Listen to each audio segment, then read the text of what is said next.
Voilà, il faut retenir qu'aujourd'hui, nous avions décidé de codifier les étudiants, les anciens, parce que nous avons commencé avec les nouveaux, c'est déjà fait. Voilà, ceci était prévu de codifier la RIT 43 et la RIT 39, effectivement. Donc, ceci étant, nous avions vraiment communiqué là-dessus et vraiment dialoguer et expliquer la raison pourquoi nous allons continuer les tâches régaliennes de l'association. Il faut d'abord noter que depuis le 17 février, j'ai eu à saisir le comité électoral pour leur faire savoir que notre mandat tirait à sa fin. Et voilà, donc eux aussi nous ont fait comprendre qu'ils vont vraiment s'atteler à l'organisation future de l'Assemblée générale.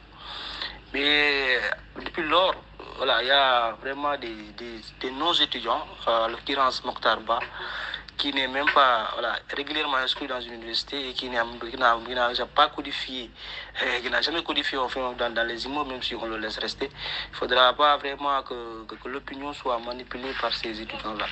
Donc aujourd'hui, il faudra retenir qu'il n'y a personne qui est blessé et donc le dialogue se poursuit. Et aussi rassurer à tout le monde que l'intérêt de la structure va toujours demeurer, rester au-dessus de tout ce qui va vraiment aller à l'encontre de ça. Et le bureau reste ferme et assumera toutes ses responsabilités pour faire régner la paix et la stabilité au sein des immeubles.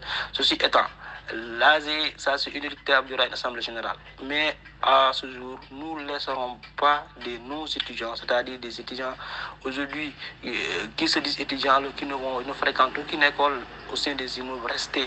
Parce que c'est ça, en fait, derrière tout ça. C'est un groupuscule de personnes.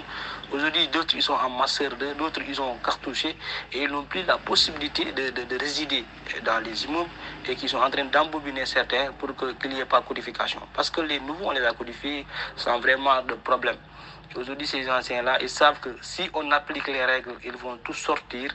Et vu vraiment cela, ils exigent vraiment l'Assemblée générale. Pour que l'Assemblée générale soit tenue, il faudra au préalable être étudiant, vraiment résident dans les immeubles et que tu aies la carte membre. Et depuis l'année passée, cette carte membre-là n'a pas été renouvelée.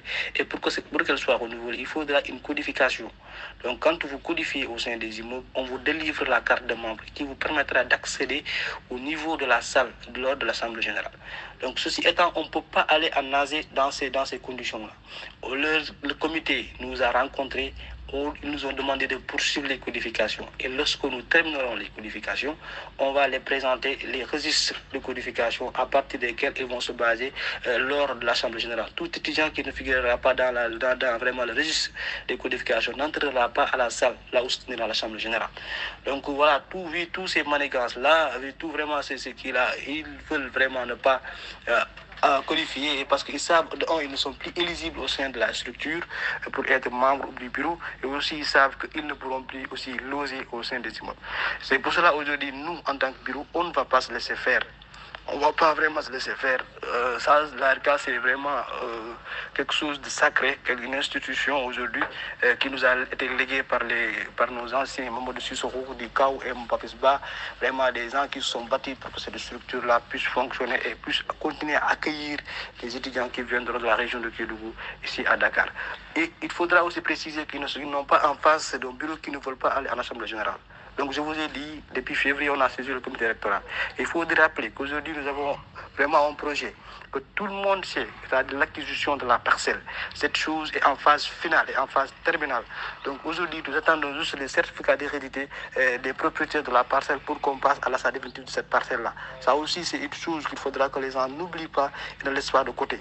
Même si, vraiment, aujourd'hui, si on terminait les codifications, nous en sommes sûrs que le comité électoral aussi va automatiquement convoquer pour l'Assemblée générale. Pour ce, je vous renvoyerai au président du comité électoral, pour moi de Sissoko. Si vous avez son contact, vous pouvez aussi le contacter. Nous sommes disponibles vraiment à toute votre éventuelle question par rapport à vraiment les codifications. Mais retenez en gros ces étudiants-là qui sont devant aujourd'hui. D'autres, c'est des jeunes qui ont été transportés de Kédougou à Dakar. D'autres, c'est des étudiants qui ne sont même pas inscrits dans l'université ni l'école de formation. Ok, merci beaucoup pour cette question. D'abord, il faudra noter que certains d'entre eux, c'est cette année-là qu'ils ont rejoint les immeubles parce que ça a trouvé que déjà les codifications étaient faites.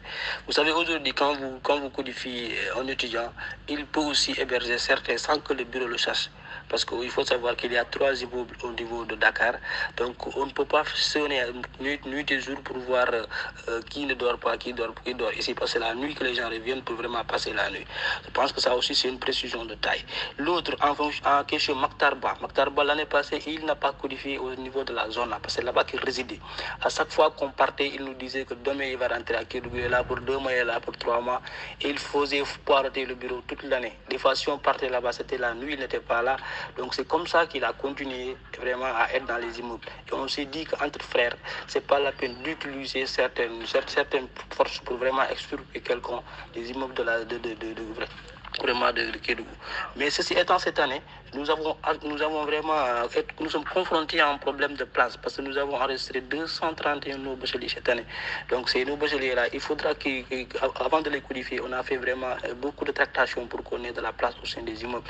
Et donc c'est cette année-là qu'on s'est dit qu'on n'ira pas en Asie sans vraiment qu'on puisse régler ce problème de place définitif, que les non-étudiants sortent des immeubles et les étudiants qui sont en master 2 aussi quittent les immeubles, et vraiment qu'on laisse la place au premier cycle, c'est-à-dire les étudiants de la licence 1, licence 2 et licence 3 et master 1. C'est ceux-là qui doivent continuer leurs études. Mais tous ceux qui seront en master 2, les étudiants qui ne seront plus dans les établissements vraiment en train d'étudier ou bien d'être en formation, vraiment se verront vraiment chassés des immeubles. Donc ça, il faudra aussi notifier ça. Nous ne reculerons devant rien. Jusqu'à une prochaine assemblée générale, nous sommes légalement élus à plus de 395 étudiants dans l'assemblée générale. Ça aussi, il faudra le préciser. Par rapport aux élections de l'ARK, ce n'est pas le bureau qui doit organiser les élections. Il y a un comité chargé de cela. Il a été saisi. Aujourd'hui, je pense que vous avez le numéro de Kao Sissoko. Vous pouvez aussi le contacter de sa part et vérifier si vraiment le bureau a saisi le comité par rapport à ça. Et aussi, c'est ça. Merci beaucoup. Ok, d'abord, c'est de rassurer les étudiants et étudiantes de la région de Kédougou pour leur dire que le bureau sera toujours là pour la stabilité et la paix au niveau des immeubles. Et aussi dire que s'ils voient aujourd'hui la présence du coude au niveau des immeubles, c'est parce que certains d'entre eux ignorent que l'ARK est lié avec le coude. Et donc, même si les immeubles sont excentrés du campus social, ils ont quand même un agent du COUD qui est notre gestionnaire. Et c'est par biais du COUD que nous avons fait appel à ces gens-là qui étaient juste venus pour vraiment maintenir l'ordre. Mais c'était pas, voilà, parce qu'il n'y a pas eu, personne ne s'est blessé là-bas, personne ne s'est bagarré. Donc je pense qu'il faudra que les gens aussi soient rassurés que nous sommes pour le dialogue, nous sommes pour l'unité autour de l'ARK. Et nous n'allons pas vraiment laisser un ARK à nos étudiants. Donc aussi, nous restons focus sur les codifications et aussi rassurez-vous que nous avons déjà ouvert, le dialogue est ouvert entre vraiment l'autre camp, et je pense que d'ici peu, nous allons vraiment vers une issue heureuse, et nous restons aussi disponibles à toute autre question vraiment qui vraiment vous mériterait d'être explicitée. Merci beaucoup.